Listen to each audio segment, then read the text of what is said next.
Tata Motors reported highest ever annual sales at 3.7 lakh units, which is a 67% increase from the last fiscal. Chairperson of Tata Sons N. Chandrasekaran highlighted how the demand in the overall passenger EV market has risen. The demand for our vehicles in each of our businesses remain strong. We expect the performance to progressively improve through the year, quarter by quarter, and hoping that the second half of the FY23 will be notably better than the first half of the year. Hi everybody, Tata Motors had been a struggling company in the Indian auto market for 15 long years. In spite of being in the market for so long, in spite of being backed by one of the richest houses in the world, and most importantly, in spite of having the brand name of the most noble brand in the country, the company was in such a terrible condition that they had a market share of just 4.6% in FY16. All their projects like Indica, Safari and Sumo had failed in the long run, and the losses of the company were piling up so fast that their December 18 quarter loss stood at 26,961 crores. This was back then the highest quarterly loss reported by any company on the Dalal street. But within the next 6 years, the Tata Motors team has achieved something absolutely extraordinary. They have more than doubled their market share to 12.14% in FY22. They have an 80% market share in the EV space, and more importantly, for the first time in a decade, Tata Motors made more money per car than the giant Maruti Suzuki itself. The question is, how did the Tata Motors team achieve such an extraordinary rise? What exactly is their business strategy that is speeding them towards market leadership? And lastly, what are the study materials to help you understand the automobile market of the 21st century? Before we dive into this case study, there are some dark truths about the automobile industry that you have to know. Number one, every time an automobile company comes with a new car, the company spends hundreds, if not thousands of crores into setting up the factory floor, buying the machinery, ordering the parts and deploying labor. Number two, in spite of spending so much money, even if they build the best car in the category, there is absolutely no guarantee that it will sell well. Why? Because automobile companies are affected not just by the competition, but also by geopolitics and government regulations. For example, after the first Brexit vote, as soon as pound dropped 10% of its value to euro, JLR had to cough up almost 2,300 crores on the account of currency fluctuations alone. As a result, their profits took a hit. Similarly, there are factors like the pandemic and ride-sharing apps like Ola and Uber, whose growth itself is based on decreasing car ownership.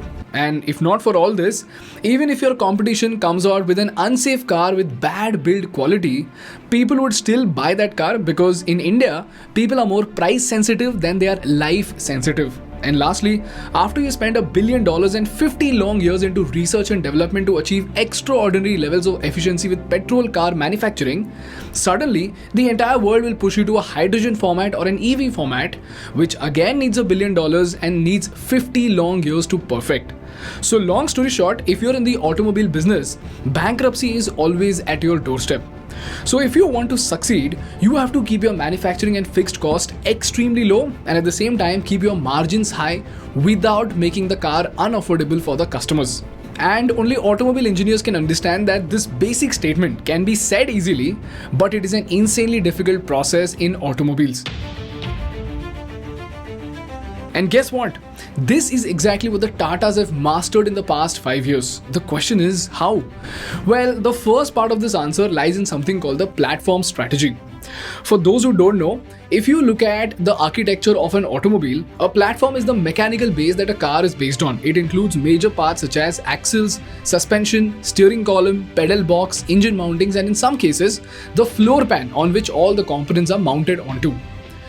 So if you look at VW, they own multiple brands like Skoda, Audi and even Mini Cooper. And if you look at their latest release VW Virtus, it's actually built on the same platform as Skoda Slavia. So the number of common parts in both these cars is a lot. And each one of these platforms requires millions of dollars to be designed. So when you make cars in different platforms, they would need different parts, so you need to order multiple uncommon parts which incur a lot of cost. And if this were to be represented pictorially on a graph, this graph will consist of 4 types of parts. The first are carryover parts, as in the parts that are common for this and other platforms. Then we have minor modified parts, new common parts and new unique parts. And this segment of the carryover parts are the most economical type of parts because you can order them in large quantities and use them for multiple models. For example, when the Tatas order 2000 unit parts at $50 per unit, when it increases the order value to 10,000 units, it could get it at $35 per unit. Secondly, this also leads to very less wastage because if they order parts for 10,000 cars but they end up selling only 8,000, the common parts of those 2,000 units could be used for other models, whereas the unique parts will be wasted. This is nothing but the simple effect of economies of scale. Now, if you look at Tata Motors in 2017, they had 6 platforms for just 10 products, which meant that the number of carryover parts were less. Therefore, the cost of making the car was high and the wastage was also high. Eventually, the profit were less. But now, they've completely changed their approach and turned to just 2 platforms. And just these 2 platforms will be used to make 8 to 10 different cars in the next 3 years. That is a drastic increase from 1.6 models per platform to 4 to 5 models per platform. These 2 platforms are the Alpha platform, which is meant for smaller cars, and Omega platform, which is derived from Land Rover's D8 platform. So Omega is meant for bigger vehicles of 4.3 to 4.8 meter size. And here's how, ladies and gentlemen, the magic of the platform sharing strategy plays out. On the Alpha platform, if Tata Altroz is the first vehicle to be made, it will then be followed by a small SUV like Hornbill, then by the next generation of Tiago, followed by Tigor, and then by Nexon. So when Altroz is built on the Alpha platform, it has around 30% carryover parts. But as the second product comes in, the number of carryovers will increase, and by the time the 4th product is launched in the market, the carryover parts will be around 70% of the total parts. So these vehicles on the platform are expected to have the same seat position, same steering wheel and pedal box positions. This means fewer parts for the company to manage, fewer design changes to make for a new model launch, more volumes per tool and less wastage, and most importantly, more profit margins. And lastly, if one of the products in the platform fails, then the losses incurred by the company decreases by a large extent. For example, if Altroz sells 400,000 units and Hornbill sells 150,000 units, but Tiago ends up selling only 20,000 units, then the Tatas will lose less money because they would not invest millions into a special platform. And since Tiago will be built on the same Alpha platform, this model will have a lot of carryover parts and very less unique parts. So even though the model fails, the Tatas will save on both the initial platform cost and the unique parts cost. And eventually, the carryover parts could be used for the next model. This is how sharing a platform helps you minimize the losses in case of a product failure in the market. Apart from that, the Tatas have already gained multiple advantages, like the implementation time has been reduced by 1/3, and since the number of suppliers is very less, the defective parts per million have sharply reduced. So because of that, the warranty cost fell from 1.14% of the revenue in FY16 to 0.9% in FY21. These are some of the many efficiency changes because of which in 2021, for the first time in 10 years, Tata made more money per car than the market leader Maruti Suzuki itself. While Tata Motors' operating profit per car rose to 45,810 rupees, it was nearly double that of Maruti. And fun fact is that currently, only 3 of the 6 Tata cars are built on the new platform, and they make up only 40% of the volumes as of now. So as time passes and the volume of cars in the new platform increases, the profit margins are expected to increase further. This is the first reason for Tata's iconic rise in the Indian auto market. And this brings me to the second pillar of Tata Motors' iconic rise, which is their entry into the electric vehicle space. Now people, we all know Tata Nexon EV has been killing it in the EV space by becoming the best-selling EV in the country. But very few people know that the Tatas actually made their way into the EV space through a jugaad. The question is, how? Well, technically, the platform that is needed to build EV takes up a lot of time to be made. So, while other brands were and still are busy building and designing their platform, the Tata Motors team just repurposed an unused shop floor. And according to print, without waiting for a fancy assembly line, Nexon's gasoline SUV bodies were wired and fitted with battery packs by hand. This way, they could have the first mover advantage in the market and could easily test the acceptance of EV in the Indian market. And guess what? Initially, they made just 8 SUVs per day, but now they are making more than 100 cars every single day.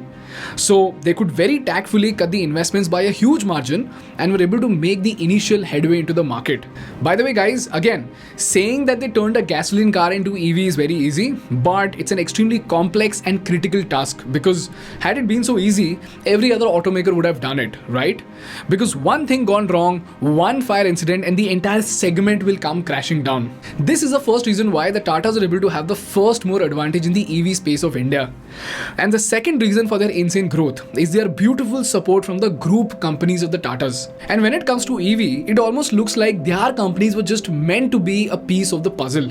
Because if you look at their operations, you will see that TCS aided Tata Power in setting up EV charging stations with its Charge Core platform, because of which the project actually saw 300 charging stations joining the network within just 12 weeks. Similarly, Tata Elxsi partnered with Tata Motors in developing their unified connected vehicle platform. Then we have Tata Capital and Tata Motors Finance for vehicle finance and insurance. And when it comes to infrastructure, Tata Power is already aiming to build 10,000 stations over the next 5 years. And lastly, while Tata Chemicals makes lithium-ion cells, Tata Autocom assembles battery packs. So if you see, 7 group companies have actually come together to bring an EV ecosystem in India. As a result, like we learned from our Adani episode, when companies of the same family come together to share their resources, they can easily produce a high quality product at an affordable price. And that is exactly what the Tatas are doing with Nexon and Tigor. Cherry on the cake is that government regulations by default support the Tatas than an MG or Hyundai, because Tata Motors is an Indian company. Apart from that, we have other factors like 5-star rating from GNCAP for Nexon, Tata Altroz becoming the first premium hatchback to get a 5-star safety rating, and even Tiago and Tigor, who got 4-star rating, which is very rare in case of small car segment. These are few of the many significant reasons why Tata Motors has been rising from the downfall in the past 6 years. And now what remains to be seen is how do they compete with a giant like Maruti Suzuki when they bring in fresh models into the market. And this brings me to the last part of the episode, and that are the study materials to help you understand the Indian automobile space better. Meanwhile, if you're someone who wants to invest into the growth story of the Tatas, you could make your investments into the House of Tata Small Case. Small Case is a wonderful company that helps you make the most strategic investments into the stock market by picking a basket of stocks. In this case, the House of Tata Small Case consists of hand-picked stocks in the Tata Group that are expected to have high growth in the next 5 to 10 years.